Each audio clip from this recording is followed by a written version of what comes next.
Good afternoon. Thank you for having me. It's my pleasure. I read about your organization and I really appreciate your work. I want in my half an hour presentation to talk about women in the IDF. But I'm not coming from a point of view of feminism or equal right or equal opportunities, because I see the women in the IDF as a reflection of what happened in the Israeli nation. Because as I believe, if women will be in the army, in all kind of places, and with high ranks and etc., they were going to be in the same place in the country. I heard a lot of people of those 3 days that I'm here already that read a book about Israel as a startup nation. And I wrote part of it, didn't finish this book yet, but they talk about Israel as a startup nation, as a place that there are more startups than any other places out of the US. And one of the main chapters talk about the meaning of the army in Israel. We talk about a lot of people in the economic, a lot of leaders that came from the army, and they talk about the experience that young people have in the army, talking about getting difficult decision, determination, innovation, whatever. And I believe that if women will take this position, they're going to be in the same place. So because of that, it's very important to me. Before I start my presentation and start to introduce myself, I want to share with you something that is a little bit private, but it's very important for me. Last week, my grandmother died. It's like 8 days ago. And she was 105, B'Seiva Tova.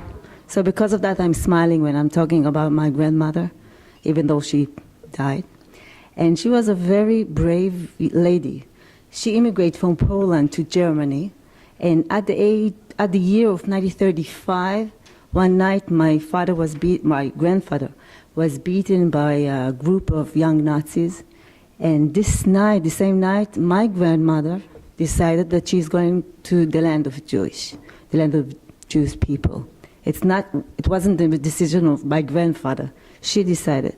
She was a very religious lady, and she said that she had to come to the place that she pray every day to go back to Jerusalem. So she decided this is the place. She came to Israel. She was one of the foundation. My mother was born in Israel already, and at the age of 18, my mother and before, her sister joined the army, even though both of them came from religious education. And my grandmother, and she told me years later when I had to choose if to go to the army or not, she said it's not a matter of choose. You have to go. You have to defend your country. If you live here, you have to do it. And you have to know, according to the Israeli law, it's a mandatory service. Boys and girls at the age of 18 are serving in the army. It's not an option. They have to do it.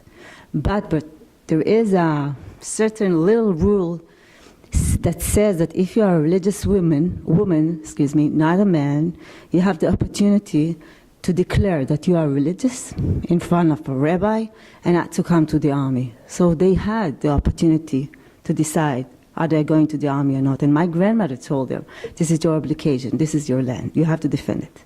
When I came to the age of 18, I am also from a religious community, from a religious education. I also decided that I'm going to the army. My eldest daughter, Mayan, she is now 17, and I told her, you have two options. You can go to the army, you can go and do a civil work, to do something at the age of 18. And she told me, I'm going to the army. And she's very religious. She's going with long sleeves and long skirts and everything. And she's, Bezrat Hashem, she's going to join next year intelligence unit. So the legacy of my grandmother, and she's not the only one. I know my grandmother.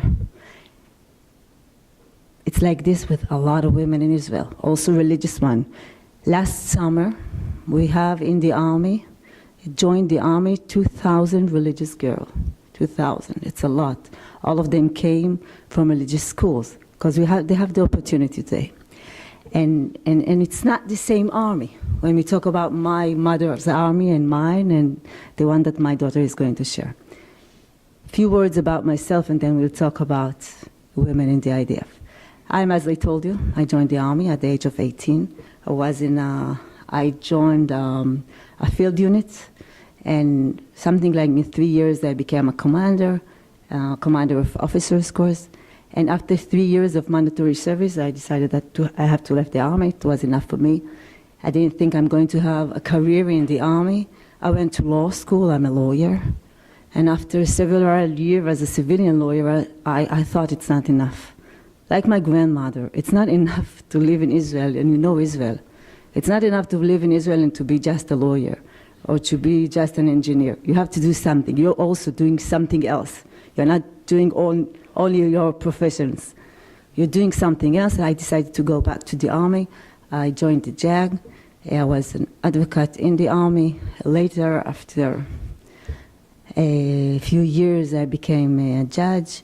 And after more years, at the end of my last service, I was the president of a district court, the main district court, a military district court in the army. 2 years ago, I decided again that it's not enough, because I was a judge for 13 years already. And I got this rank as a Brigadier-General, and today, as you said, I'm the gender advisor to the Chief of Staff. And for me, why did I did this step? Yesterday night, in a dinner of Our Soldiers Speak, I met a former president of the Supreme Court of Israel, Professor Dorit Beinish. And she asked me, what are you doing here? You are president of a district court? She remembered me. And I told her I'm doing something else. It's important that I'm doing something else. It took me something like 10 minutes to explain. And then she said, you know what, I think it's more important. One day we'll become a judge again, but now this is your time. So what am I doing as the gender advisor? Few facts about women in the IDF. We talk about 33 of personnel in the army that they are women. 33 of mandatory service are women. Why 33 and not 51? Because all those other girls that are religious that decide not to come to the army, we cannot count them. But between this 33% of women, if we count, we have something like 4% of combat unit, they are women. 23 of the Air Force personnel are women. Something more than, I think 40% of the intelligence unit are women, and I'm not talking about secretaries in the intelligence. I'm not counting them. It's important, yes, I know, but I'm not counting them. I'm counting women that really involve in intelligence work. We are talking about 51% of women in C4I, cyber, computers, electronics, and so on. So you can see all those women in all those places. There's a lot of places that they can be. Actually, 92% of the professions in the army are open for women. What is closed is places like special forces and places that the physical condition are those that women cannot participate. But this also something we have to check all the time, and I want to explain it. There are places that we used to think that are not suitable for women because of physical condition and all kinds of things. But really, when you look at the task, you have to really ask yourself, is it because something that in the past and you used to, is it's only for men? Is it a closed club for men? Or is really, we're not suitable to do it? And I want to give you one example. If you know, I don't know if you know the Israeli army, one of the, I think, toughest and one of the highly level courses, Navy course. It's a very, very, very difficult course. And for years there were no women in this course because of the physical condition. We don't want them to be injured only of the name of equal opportunities. It's not good enough for us. And we have tasks that we have to do. But when we really check, and I ask the commanders of the Navy, let's think about this naval course. Why is it so hard? When you're going on a ship, it's not, when you are a commander of a missile ship or a commander of a vessel, it's not like a soldiers that have to carry equipment and then go 40 kilometers and then fight. Where are you going to on this big ship? What are you carrying on your back? But it's important to have a difficult course so we can check your abilities and your mental abilities, okay. So now when we thought about it, today if you see, there are women in Navy in the course of the Navy. There are women that are commanders of ships and vessels. Because if you look at this course today, if the guys have to run for 20 kilometers, the women are running only 10. And it's okay, because for the mission it's okay. I'm always using the example. If you know Israel, there is a very famous school like West Point, Bahad Echad. And in front, this is the highest school for officers in the Israeli army. And if you want to get to this school, you have to pass a wall, a real wall. You have to pass a wall. This is a little test that you have to pass it. And I did it also. And this wall is 2 meters high, I think, something like this. And they check if you can pass it. Most of the guys can pass it, and most of the women cannot. They cannot. It's the average height of women. And again, all the time we tell them, you have to check the task. Why is it 2 meters? Why it's 2 meters? If it's because we want to check how you deal with something is half a meter above your head, so it should be like 2 meters for a man and a meter and a half or whatever for women. It's not the same wall. But if this wall demonstrates a wall in Gaza or Lebanon, so either you pass it or not. If you cannot pass it, so you're not going to this officer course, you're not going. This is the mission. And all the time we're checking ourselves, what are the mission? And when I'm talking about women in all kinds of places, all the time we check, is this difficult recommend for this skills that we demand for something is because it's real, we really need it, or maybe, I don't know, it's years of legacies of how tough it is to be a naval officer. So we have women in the Navy, we have pilots. This is another good example. We have pilots only from 1995. In 1995, there was a very big court appeal. I was in that age in the advocacy, so I was one of the men that wrote the argument for the Army. So I know for real what was the argument. And there was a young lady called Alice Miller. She was a pilot already. She got a civilian license to be a pilot. She learned in university. And she wanted to join the pilot course of the Israeli army. And they say she cannot. There's no women in this course. And I know because I wrote some of the argument, that the argument wasn't women cannot be pilots or they're going to be not good as the men. The argument was something talk about money and economic issues. Women are getting pregnant, so they are not going to fly for 9 months, and then they are going to have maternity leave, so not going to fly in another 6 months. And if they want 3 kids, so they're not going to fly for 3 years. So we will need more men. Men should be pilots because we want those women to be pilots. And it's a problem. It's cost a lot of money that we don't have.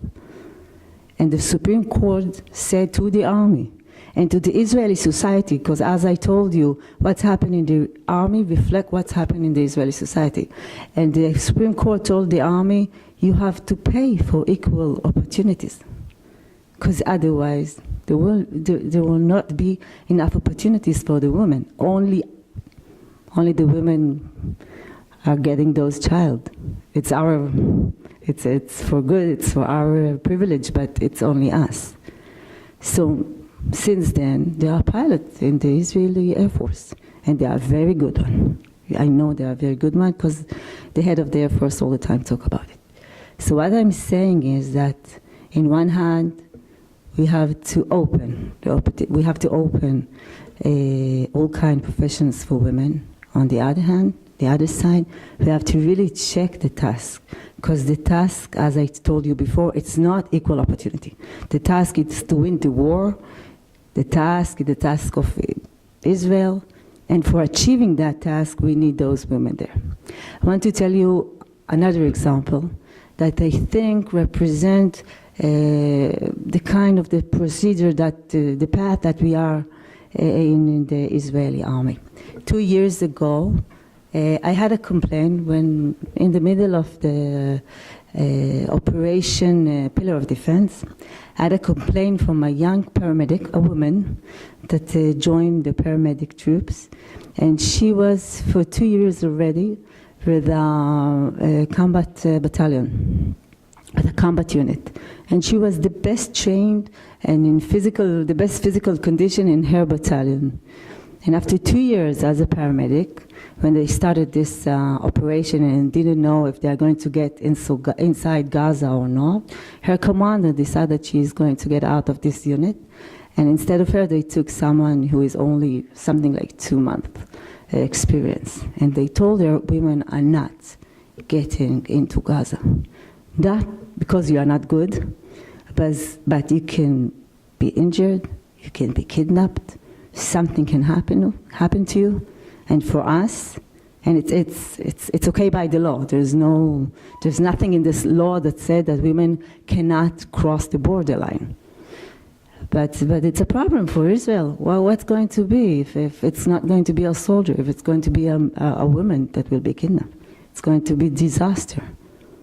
And she told us, and then we went with this to the higher commander in the army.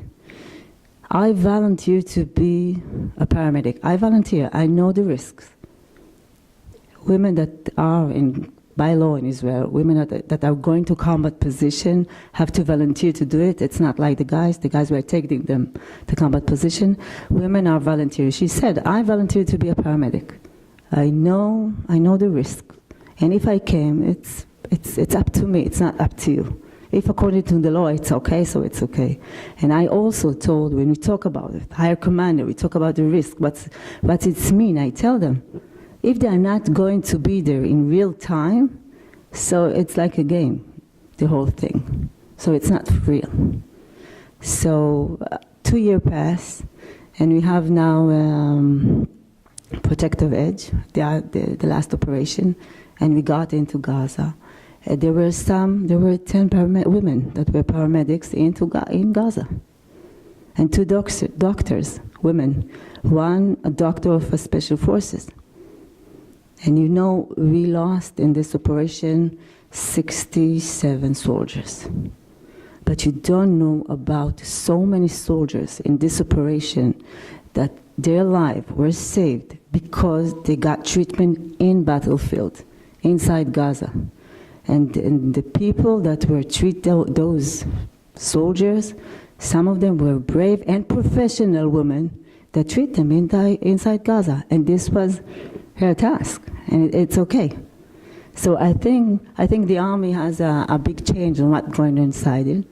Another good example about this last operation, it's a little funny, but it's true. 2 days after we started this operation, we got, it's not funny, but we got a call from one of the commander that said, I need 10,000 kits of underwear for women. I said, okay, well, what happened here? What happened that 3 weeks before we have another operation, unfortunately, when the kidnap of the 3 young kids, that were killed, but we didn't know in this time that they were killed, and all the army just searched for them. There's a lot of women, most of them in the intelligence. they didn't came home for 3 weeks. And right after that, we got this operation of protective edge, and there were women that didn't go home for 3 or 4 weeks already. And the whole nation, if you see in Israel or in television, the whole nation was sending boxes full of sweets and underwear to the guys, you know it, to our brave soldiers. And no one thought that there's so many women in this environment, and we need underwear for them also. They were observers. You know, you probably heard about Iron Dome. In Iron Dome, there are something like 30% women. And they need also things, all kinds of things. So when I'm talking about the Army, I'm talking about a change that we have, I think, in nowadays. We all the time think about where are they, but it's complex. Because as I told you, it's not a task by itself. We want them to be in places that are good in one hand, are good and don't make any harm from them. Another thing that I want to mention is women in career in the Army. We have also a large group of women that are serving in the Army as a job, as a profession. In my rank, there is no more women, but we have in the rank of colonel, we have 26 colonels, women in the Army. And we're not talking about the traditional places like personnel and education. We're talking about all kinds of places in the Army. And for those women that choose to stay in the Army, we have all kinds of social rules like 6-month maternity leave, short day for mothers, etc. In my office, we organize a lot of groups that talk about how to combine between career and family, because we want those people in the Army. I want to share with you, and I have to end, I want to share with you 2 things. One, I talked, I think, last week with a professor that dealing with gender. And she got she did a very interesting research about women in Israel at the age of 30. She's going to publish a book about it, Professor Orna Sasson-Levy. It's going to be published in English first, so you can read it before me. And she checks women in Israel at the age of 30, what are they doing? And it was very interesting that when you check what did those women did in the Army, how it influenced her life. For example, women that chose to be in the Army, and for women, for girls that join the Army, they have a lot of opportunity, and they can choose. And we are trying to give them what they choose, because they are going to serve better. And they check, and women that choose to be something in I call it a traditional professions like secretaries, nurses, and they are now at the age of 30 secretaries, nurses, social workers, and all kind of traditional professions for women. And it's very good and very important. But the interesting thing that she looked about women at the age of 30, that they are now in technology, in high tech, in law, in hospital, and they check what did they do. Most of them did something like technology, warriors in combat units, C4I, some of them were drivers. We have women drivers in the Army. Some of them came from the artillery, all kinds of places. It's not that if you are in the artillery, you are going in the age of 30 to be in the artillery. No, but you just got out of the box. You did something else. You did something that it's not traditional. So at the age of 30, she found those women that are doing all kind of things in Israel. And it's important also. We need those secretaries and social workers. Of course, we need all of them. But we need the women to have the opportunity to do something else. You know what? We need them to have the opportunity to earn more money. Because when you are in high tech, you earn more money when you are a secretary or a social worker. They need this opportunity. And again, when we talk about the army and what it's doing to the nation, when they are there, they have the opportunity to do something else. So this is another perspective of looking at this. I think that if we continue in that path of women in all kinds of places, of women in high position, for example, I want more women in my position, in my rank. There are only me and another one. And that's not enough. I want women to be in places that get critical decisions. Because when you get a decision, you have to have a variety of voices. You have to see, to hear all kind of perspective. And you know for sure, I know, and probably you know, that sometimes a woman bring another perspective, another voice. And to have a good decision, you need all of them. You just need all of them. So to conclude my brief, is that this is our opportunity. Women, equal opportunity to women in the army, it's the opportunity of Israel, for sure, for me. And I want to close my brief with something, again, something that is private for me. I'm going back to Israel Monday night, and I'm finishing my mission on Sunday, and I'm here only for 1 week, and they told me, every day I have 2 or 3 lectures, so I can't see not Washington, not New York, nothing, and then I'm going home. And they asked me, so you can stay 2 or 3 days for a vacation. And I told them I have to be at Hanukkah, it's next week. Tuesday night, I'm going to light the first candle with my kids and my family. And you know why it's so important? It's a nice holiday, I know, but it's important because I'm a religious woman. And according to the halakha, women have to light the candle. They don't have the opportunity to choose.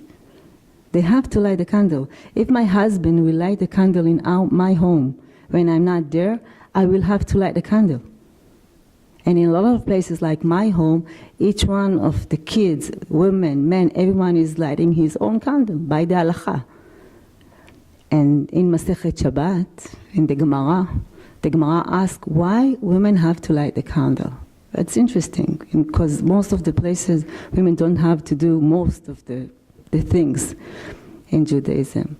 And they ask why, and the Gemara says, because they were part of the miracles. Women were part of the miracles of Hanukkah, and because of that they have the obligation to light the candle. And I see it in the same way when we talk about the IDF. We are, as women, the women in the country, we are part of this miracle of country of Israel. All the achievement, all the things that we did in this country, in this environment. So if we are part of this miracle, this is our obligation to really light this candle, to really take part of what's happening in the IDF.